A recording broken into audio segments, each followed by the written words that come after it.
না না না, ভুল ভাবছো, এটা ডিম না, এটা আলু। আলু সেদ্ধ করে লাল লাল করে ভেজে নিয়েছি, আমরা তো নিরামিষ খাই।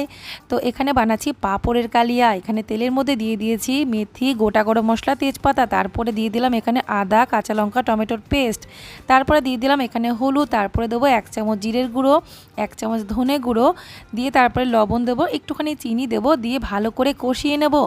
এর মধ্যে কিন্তু আমি একটুখানি হিং দিয়েছিলাম, ভালো ফ্লেভার আসবে, টেস্টও ভালো আসবে। তারপরে এখানে দিয়ে দিলাম ভেজে রাখা গোল গোল আলুগুলো, তারপরে দেখো ভালো করে এই মশলার সাথে আলুগুলোকে কষিয়ে নেব।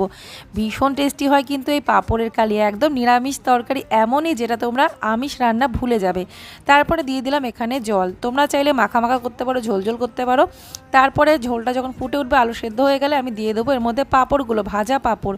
পাঁপড়গুলো কিন্তু কিছুক্ষণ নামানোর আগেই দিতে হবে, পাঁপড় কিন্তু ঝোলে পড়ার সাথে সাথে নরম হতে শুরু করবে। দিয়ে দিলাম গরম মশলাগুলো, রেডি হয়ে গেল পাঁপড়ের কালিয়া। কেমন লাগলো জানাবে। Tata, bye bye.